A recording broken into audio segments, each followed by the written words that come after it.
11 मार्च 2024 को citizenship amendment act 2019 implement कर दिया गया, लागू कर दिया गया। जैसे ही ये संशोधन अधिनियम, नागरिकता संशोधन अधिनियम लागू हुआ, फिर से ये चर्चा में आ गया और विपक्ष कई बातों को लेकर इसकी आलोचना करता रहा है। आपको याद होगा 2019 में तो यह इतना बड़ा विषय बन गया था, लोगों में मतभेद का विषय बन गया था कि पूरे भारत ने बहुत सारी हिंसक घटनाएं देखी थी।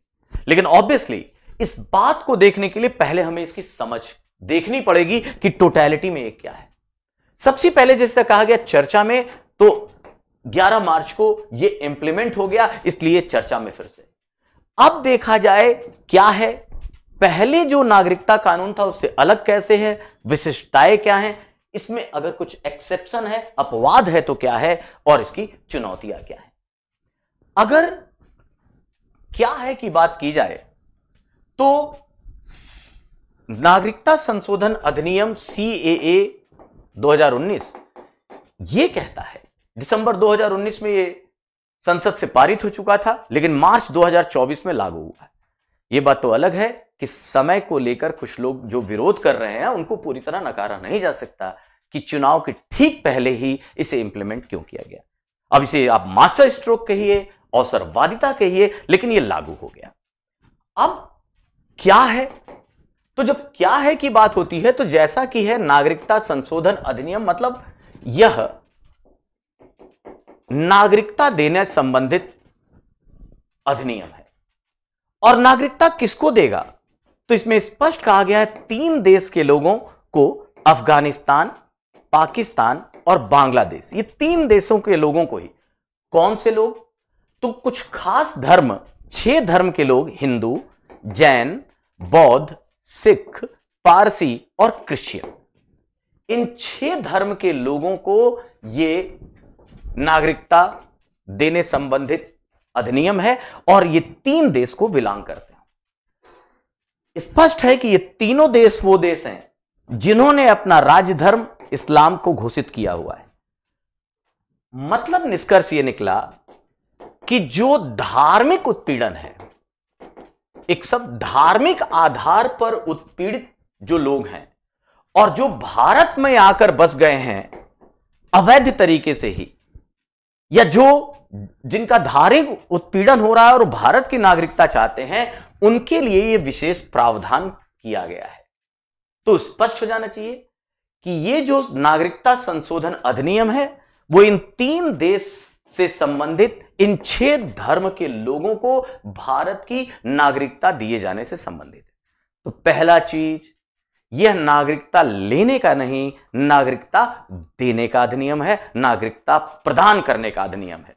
जो गलतफहमियां फैलाई गई, जो गलतफहमियां रहीं, उसको पहले हटा देना है। यह नागरिकता, हां यह बात अलग है कि ये 6 विशिष्ट धर्म के लोगों को, इन 3 देश के लोगों को देने की बात कही गई। जहां पर अब ये जब शब्द आता है, क्योंकि इसके चैलेंजेस में हम इस बात को समझेंगे ही, दूसरा आता है कि अगर ऐसे नागरिकता दी जा रही है संशोधन करके, तो ऑब्वियसली इसका मतलब हमारे पास नागरिकता के लिए हमारा जो संवैधानिक दस्तावेज है वो क्या कहता है। तो याद रखिएगा, भारतीय संविधान का अनुच्छेद 5 से लेकर अनुच्छेद 11 तक यह नागरिकता से संदर्भित है और खासकर अनुच्छेद 11 स्पष्ट कहता है कि नागरिकता संबंधित प्रावधान संसद तय करेगी। संसद को यह अधिकार है कि नागरिकता संबंधित प्रावधान बनाए और इसीलिए जब नागरिकता सिटीजनशिप एक्ट, नागरिकता अधिनियम 1955 यही डिसाइड करता है कि भारत में किसे नागरिक माना जाएगा।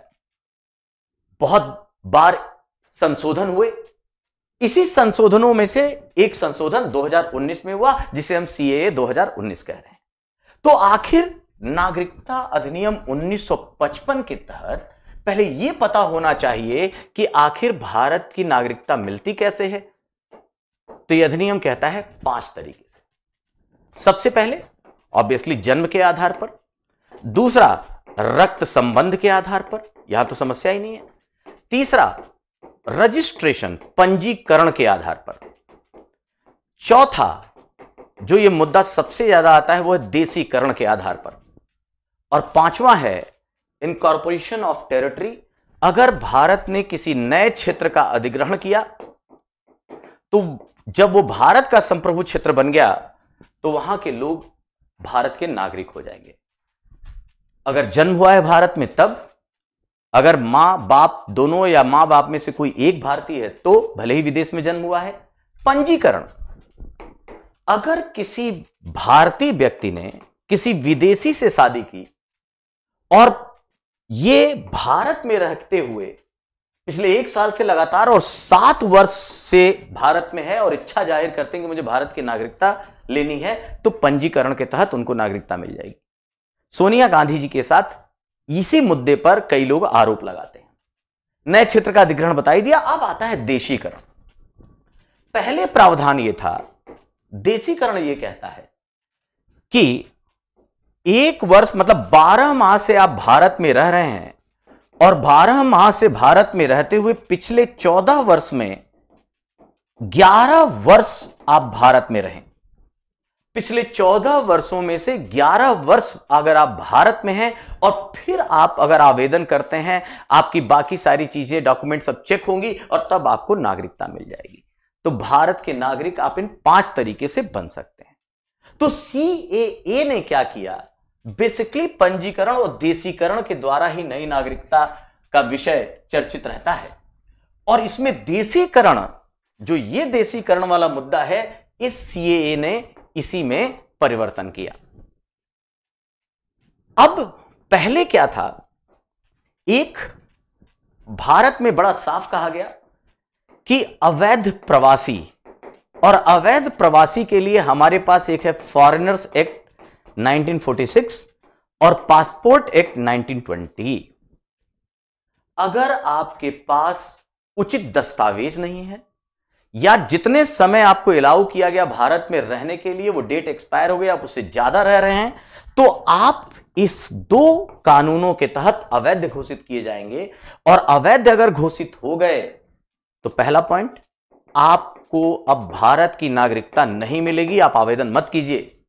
और दूसरा, इन दोनों अधिनियमों के तहत आपको कानूनी सजा का प्रावधान किया जाएगा, आपको सजा दी जा सकती है, जेल हो सकती है। लेकिन सीएए में इन बातों को एक्सेप्शनल कर दिया गया, यही बात सीएए 2019 को विशेष बनाती।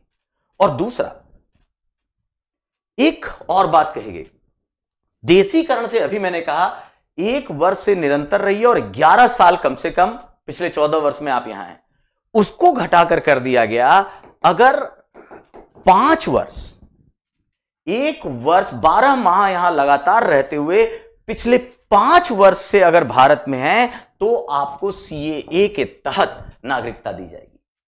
तो यहां 2 बात हुई, एक तो अवैध प्रवासी जो बाकी घोषित किया गया उससे एक्सेप्शन कर दिया गया। अगर अफगानिस्तान, बांग्लादेश और पाकिस्तान के ये 6 धर्म के लोग, हिंदू, जैन, बौद्ध, सिख, पारसी और क्रिश्चियन, ये 6 धर्म के लोग धार्मिक उत्पीड़न, अगर ये धार्मिक उत्पीड़न से बचकर भारत आए हैं मानते हुए, अगर वो भारत में रह रहे हैं और उनके पास डॉक्यूमेंट नहीं है, तब भी उन्हें अवैध प्रवासी नहीं माना जाएगा एक तरह से, और उनके खिलाफ अगर कोई केस चल रहा है तो वो वापस ले लिया जाएगा। और यदि वो बाकी सबके लिए 11 वर्ष है, लेकिन अब सीए 2019 में इन लोगों के लिए उसे घटाकर केवल 5 वर्ष कर दिया गया है। तो 5 वर्ष रहे लोग, और इस चीजों से अब उनको मुक्त कर दिया गया, और धार्मिक उत्पीड़न के अगर शिकार हैं तो वो आकर भारत की नागरिकता ले सकते हैं। बड़ा स्पष्ट कहा गया। इसके लिए जो कैप डिसाइड की गई, कहा गया 31 दिसंबर 2014 या उससे पहले, स्पष्ट है 2014 और 5 2019, तो 31 दिसंबर 2014 को, इसके बाद आने वाले लोगों के लिए नहीं है ये या इससे पहले जो लोग आए हैं भारत में रह रहे हैं, अभी वो लीगल प्रवासी नहीं है, हो सकता है उनके खिलाफ कहीं केस चल रहा हो, क्योंकि वो लोग छुप कर रह रहे हैं। लेकिन चूंकि ये धार्मिक उत्पीड़ित हैं, इन तीनों देशों में, बांग्लादेश में, पाकिस्तान में, अफगानिस्तान में आधिकारिक रूप से इस्लामिक धर्म को राजधर्म माना गया है। ऐसे में इन लोगों का आरोप है कि इन 6 धर्म के लोगों को मानवाधिकारों, मौलिक अधिकारों की रक्षा नहीं हो रही है, विकास ये लोग नहीं कर पा रहे। ऐसे में भारत सरकार का मानना है, एक तरफ तो अखंड भारत की परिकल्पना, जिसमें खासकर पाकिस्तान और बांग्लादेश तो है ही है कि ये अपने ही लोग हैं, इनकी रक्षा करना जरूरी है। अफगानिस्तान के लिए इसमें आधिकारिक रूप से तो बात नहीं की गई, लेकिन प्राचीन परंपरा को देखते हुए इसमें अफगानिस्तान के लोगों को भी शामिल किया गया है। तो कुल मिलाकर इन लोगों को एक्सेप्शनली, अपवाद स्वरूप, विशिष्टता के तरीके से नागरिकता प्रदान की जाएगी।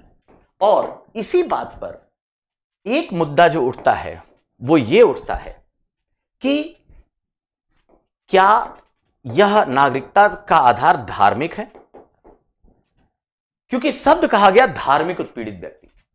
सुभाष कश्यप जैसे संविधानविद ने कहा कि अगर धार्मिक उत्पीड़न की जगह उत्पीड़ित अल्पसंख्यक होता तो समस्या नहीं थी। बात को सोचना होगा। अब यहां धार्मिक पक्ष इसलिए है क्योंकि जो 3 देश हैं, उन तीनों देशों ने अपने आप को, इस्लाम को राजधर्म घोषित किया हुआ है। और ऑब्वियसली चाहे कोई रिपोर्ट देखिए, रियलिटी में देखिए, वहां के हालात ऐसे जरूर हैं जब अल्पसंख्यकों को कहीं ना कहीं से हर प्रकार के उत्पीड़न का शिकार होना पड़ रहा है। ऐसे में भारत ने नागरिकता के विषय को नए संदर्भ में खोला।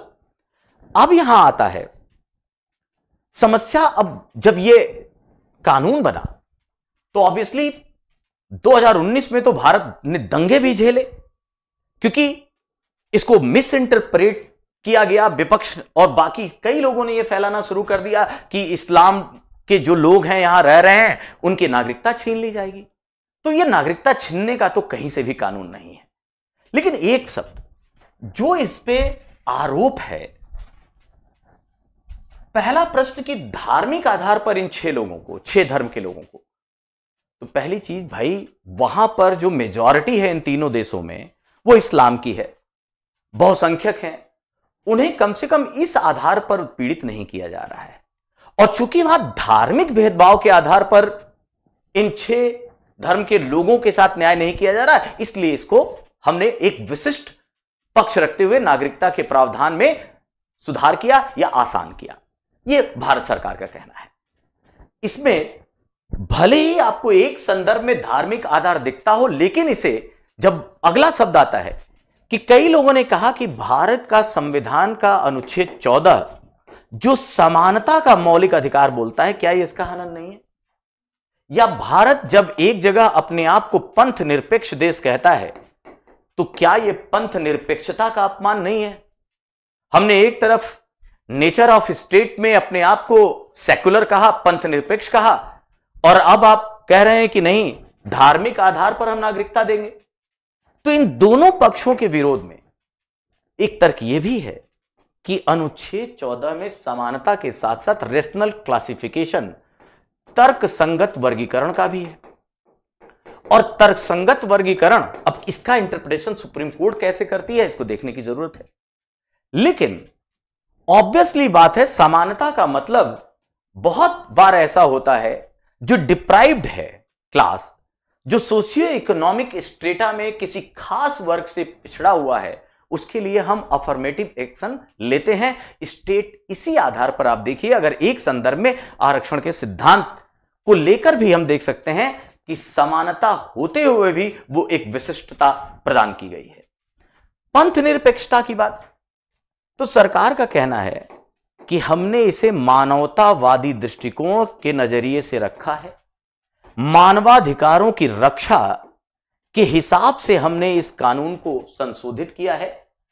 इस संदर्भ में देखे जाने की जरूरत है कि जब खासकर धार्मिक आधार पर उत्पीड़ित किए जा रहे हैं लोग, तो हम कोई और शब्द क्यों कहें, क्योंकि वहां बड़ा साफ है कि इस्लाम के नाम पर जो कट्टरपंथिता इन 3 देशों में है, और इन तीनों देशों ने अपने अल्पसंख्यकों को सुरक्षा नहीं दी, तो यह बात तो पता चलनी चाहिए।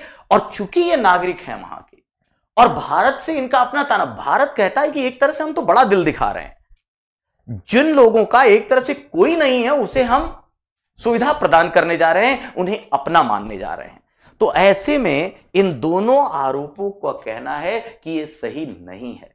और धार्मिक आधार पर उत्पीड़न, उनका एक आरोप यह भी है कि आपने म्यांमार से जब रोहिंग्या आ रहे थे तो म्यांमार के रोहिंग्या चूंकि मुसलमान थे, इनको नहीं आने दिया, तो फिर आपके ऊपर धार्मिक आरोप है। तो यहां भारत सरकार ने सुप्रीम कोर्ट में बड़ा साफ कहा है कि रोहिंग्या को शरण न देना, आज तक थोड़ी शरण नहीं दी थी, वो इसलिए क्योंकि कहा था कि हमारी संप्रभुता और अखंडता का विषय है। रोहिंग्या कहीं ना कहीं कुछ आपराधिक, कुछ अलगाववादी, आतंकी गतिविधियों में संलिप्तता देखी गई और इस रिपोर्ट के आधार पर भारत सरकार ने सुप्रीम कोर्ट में कहा कि हम इन्हें शरण नहीं देंगे। इसी तरह कुछ और बातें कही गई कि भाई श्रीलंका के तमिल भी तो उत्पीड़ित हैं, उन्हें क्यों नहीं आप ये विशिष्ट अपवाद स्वरूप मौका दे रहे हैं। तो यहां पर भारत सरकार का कहना है कि हम अलग अलग पक्ष में अलग अलग विषय देखते रहे हैं, कोई ऐसा तो है नहीं कि संशोधन पहली बार हो रहा है। उन्होंने कहा कभी युगांडा के संदर्भ में, कभी श्रीलंका के संदर्भ में संशोधन हो सकता है। तो अगर आने वाले समय में, अभी ये हमारा एक मॉडल है और हमने धार्मिक उत्पीड़न के आधार पर, खासकर जहां धर्म के आधार पर उत्पीड़न हो रहा है वहां पर, और जहां राज्य एक तरह से अपने आप को बता चुका है कि ये इस आधार पर धार्मिक राज्य है और अल्पसंख्यकों की सुरक्षा नहीं है, मैं उनको नागरिकता देने जा रहा हूं, यह भारत सरकार का पक्ष है। आने वाले समय में पहली बार यह विषय खुला है, हो सकता है कुछ अन्य पहलुओं को भी शामिल किया जाए। तो एक बात साफ है कि इसे इन तीन देशों के संदर्भ में ही देखने की जरूरत है। हां, धार्मिकता का विषय, चूंकि इन देशों में इस्लाम मूल या इस्लाम को मानने वाले बहुतायत हैं, तो यह तो नहीं माना जा सकता कि वहां पे उनका उत्पीड़न हो रहा है।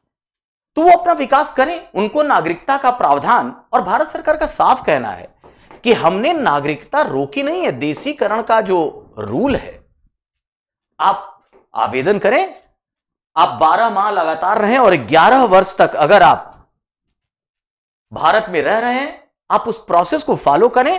और हमारी होम मिनिस्ट्री का कहना है कि 2019 तक इस विधि से 540 मुसलमान भारत के नागरिक बन चुके हैं, और इवन केवल पाकिस्तान से। तो इसका मतलब यह तय है, पहले तो उन लोगों को जवाब दीजिए कि सीएए का मतलब यह नहीं है कि अब कोई बाहर का मुस्लिम जो है अगर भारत में रहना चाहे तो नागरिक नहीं बनेगा। अरे उसके लिए मुद्दा है भाई, आप देशीकरण के प्रोसेस से आए, यह प्रोसेस उसी तरह बना हुआ है। और मैंने आंकड़ा दिया कि 540 मुसलमान उसमें नागरिक बन चुके हैं। अदनान सामी का केस आप सबको पता ही होगा, इसमें उदाहरण भी दिया था उन्होंने। इसी तरह अगर यहां पर कहा जा रहा है ये तो उनके लिए है जो परेशान हैं, पीड़ित हैं, वो प्रोसेस अभी खुला हुआ है। कुछ विशिष्टताएं, 11 साल और यहां 5 साल, वहां पर इलीगल इमिग्रेंट की बात है, यहां पर जो लोग रह रहे हैं, जो इस तरह भाग के आए हुए थे, उनको हम अवैध जो प्रवास का कानून भारत में लगता है उससे छूट दे रहे हैं। बेसिक बात तो इतनी है।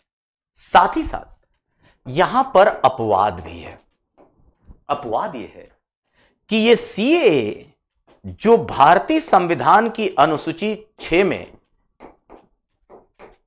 असम, मेघालय, मिजोरम और त्रिपुरा, इनके आदिवासी क्षेत्रों में यह लागू नहीं होगा, और न ही जहां यह इनर लाइन परमिट, अरुणाचल और त्रिपुरा जैसे क्षेत्रों में जहां इनर लाइन परमिट व्यवस्था है, वहां सीएए लागू नहीं होगा। ये वहां लागू नहीं होगा ऑब्वियसली, जो हमारे अनुसूचित क्षेत्र हैं उसके विकास के लिए, वहां की स्वायत्तता के लिए ऐसा किया गया, यह नहीं होना चाहिए। लेकिन साथ ही साथ अभी देखा होगा आपने, आसाम सरकार ने विरोध किया कि सीएए हम नहीं अपने यहां लागू होने देंगे। केरल ने कहा भाई विपक्ष का मुद्दा है, कह सकता है, लेकिन आसाम ने क्यों कहा?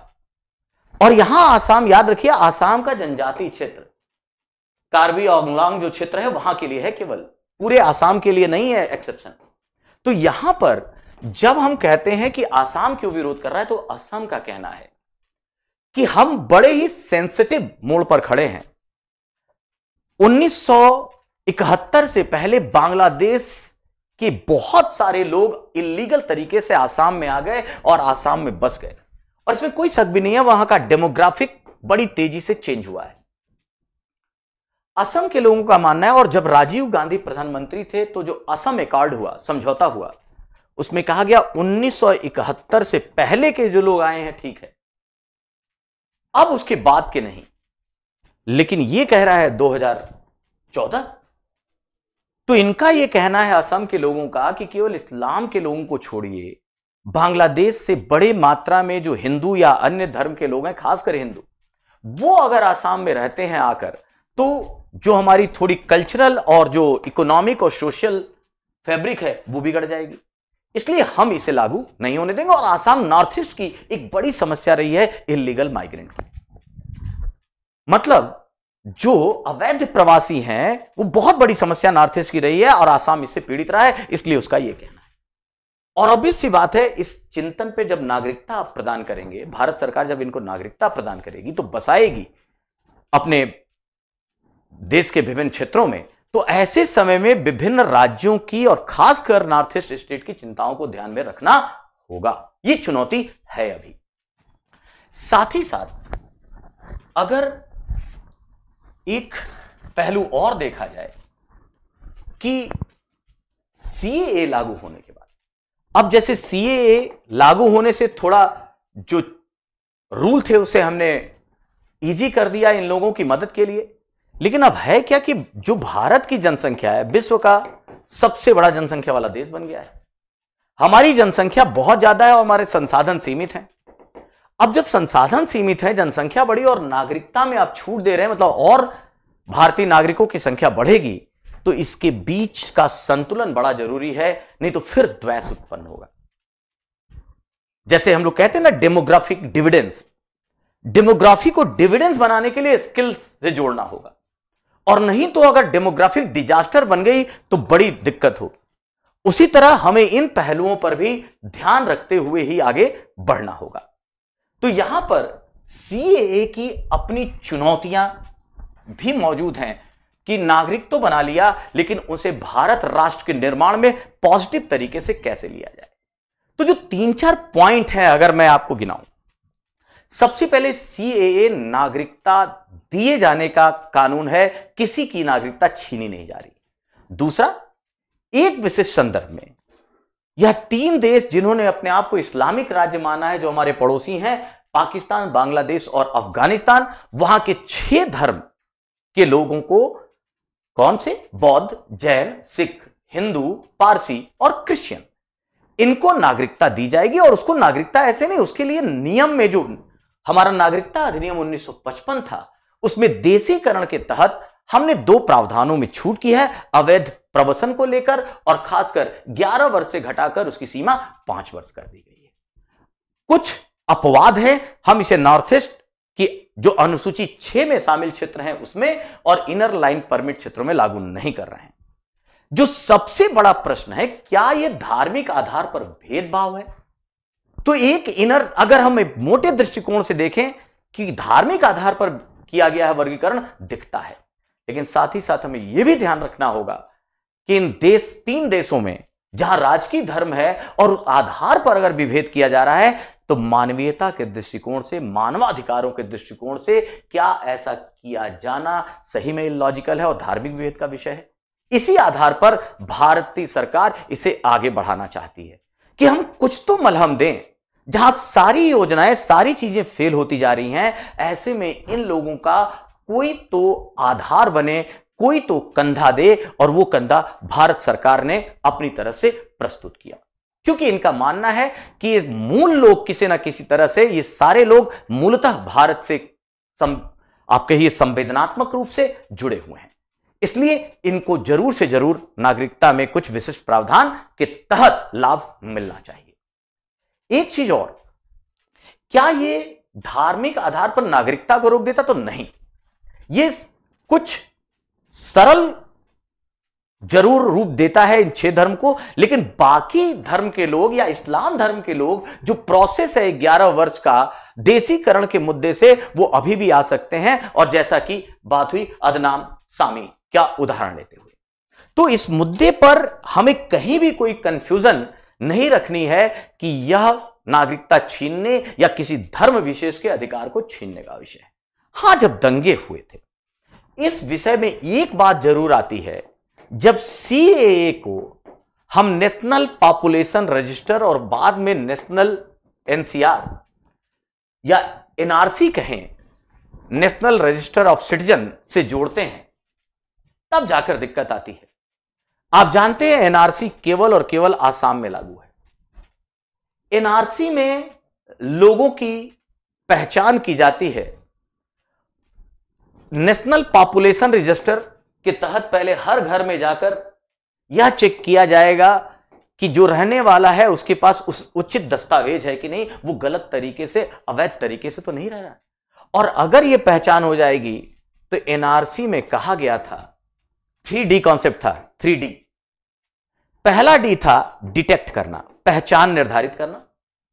दूसरा था डिपोर्ट करना, उन्हें जब पहचान निर्धारित हो जाएगी तो एक जगह पर ले जाया जाएगा, डिपोर्ट कर दिया जाएगा वहां से। और लास्ट में एक बात आई थी, चर्चा आई थी डिलीट करने की, मतलब उन्हें भारत से बाहर निकालने की। तो एक बात है कि क्या सही में डिटेक्ट, डिपोर्ट और डिलीट की बात है? अगर एनआरसी लागू हो जाएगा तो जो अवैध प्रवासी हैं, उन अवैध प्रवासियों को भागना पड़ेगा, क्योंकि भारत की स्थिति ऐसे ही जनसंख्या के आधार पर बहुत विचित्र हो चुकी है। ऐसे में जब एनआरसी के तहत, आप खुद देखिए जो आरोप लगा, लोगों ने जोड़ना शुरू कर दिया और कहा कि अब देखिए खेल क्या होगा कि जिसके पास दस्तावेज नहीं मिले, जो अवैध प्रवासी होगा, उसे भगा दिया जाएगा, डिलीट कर दिया जाएगा यहां से। लेकिन अगर मान लीजिए वो हिंदू, बौद्ध, जैन, सिख, पारसी और क्रिश्चियन हुआ, तो फिर वो सीएए के माध्यम से तो इन हो जाएगा। लेकिन अगर मान लो उसका धर्म इस्लाम हुआ, अगर वो मुस्लिम हुआ, उसके पास उचित दस्तावेज नहीं है, वो फिर बाहर गया, तो इस प्रोसेस से आएगा ही नहीं। और इस बात को जोड़कर और कुछ और गलतफहमियां क्रिएट करके, फांसीवादी सरकार है तो धार्मिक आधार पर अलगाव कर रही है, भेदभाव, ये सब जो ताना बाना बुना गया और इस देश ने जो झेला, निसंदेह जिन लोगों ने फैलाया उन्हें कुर्सी पर बैठाकर थप्पड़ मारना चाहिए, या उससे ज्यादा जो कह सकते हैं करें। क्योंकि जब बार बार, एक याद रखिए कि एनआरसी केवल और केवल आसाम में लागू है, सीएए देश में लागू किया गया है कुछ एक्सेप्शन के साथ। हां, एनआरसी जब, और गृह मंत्री को बाद में कहना पड़ा, एनआरसी पूरे भारत में भी लागू नहीं करने जा रहे। अगर यह लागू होता है, फिर सीएए के साथ देखकर यह चैलेंज जरूर आएगा। तो बाकी जगह पर जब हम एक्सेप्शनल और कुछ हम एक मिडिल पाथ निकालते हैं, तो यहां भी मिडिल पाथ निकाला जा सकता है। लेकिन अभी जो हालात हैं, क्या आपको नहीं लगता कि जो पाकिस्तान, बांग्लादेश और अफगानिस्तान में लोग रह रहे हैं, जो इस्लाम से इतर धर्म के हैं, जो 6 धर्मों की बात है, और केवल इसलिए उनका उत्पीड़न हो रहा है क्योंकि वो इस्लाम के नहीं है? अरे, उन्होंने अपनी अस्मिता को बनाए रखने का प्रयास किया, अपनी संस्कृति को बनाए रखने का प्रयास किया, और वो आगे नहीं बढ़ पा रहे हैं। तो कुछ तो, किसी ना किसी को तो पहल करनी पड़ेगी। हमें इस पहल के रूप में देखना होगा, जो भारत की पहचान रही है, जो भारत की संस्कृति रही है। तो थोड़ी सी छूट इस रूप में देखकर इसे स्वीकारे जाने की जरूरत है। और मैं फिर कह रहा हूं कि इस बंद कहीं नहीं किया गया, यह पहला आधार है। अगर यह चीज आगे बढ़ती है, हम आने वाले समय में इसका दायरा थोड़ा और विकसित कर सकते हैं। हम पाकिस्तान के अहमदिया को, बलूच को इसमें शामिल कर सकते हैं, सिया मूल के लोगों को शामिल कर सकते हैं, पर अभी प्रॉपर समय उसका नहीं है। अभी वेट एंड वॉच की स्थिति है। इसको देखते हैं कि इससे वास्तव में क्या फायदा हो रहा है। लेकिन इसके साथ साथ जो सबसे बड़ी चुनौती है कि जो हमारा नेशन इन मेकिंग है, जिस राष्ट्र निर्माण की प्रक्रिया में हम गुजर रहे हैं, जो 2047 में हमें विकसित भारत का लक्ष्य पाना है, ये सारी चीजें उसमें एक तरह से कहें कि कैटलिस्ट बने, पॉजिटिव कैटलिस्ट बने। कहीं से कोई और चुनौती खड़ा ना हो पाए, सीमित संसाधनों में लेकर सबको विकास के होड़ में शामिल करना, दौड़ में शामिल करना, उन्हें राष्ट्र का हिस्सा बनाना, इन सारी पहलुओं को देखते हुए ही हमें इन तरह की चीजों पर आगे बढ़ना चाहिए। कंक्लूजन यही है कि सीएए अगर लागू हुआ है, भारत सरकार ने लागू किया है, तो इसका स्वागत किया जाना चाहिए। और जो अभी तक रिलीजियस पर्सक्रिप्शन वाले लोग हैं, उन्हें अगर हक मिलता है तो ये एक तरह से मानवता की जीत होगी, किसी धर्म के आधार पर इसे नहीं देखा जाना चाहिए।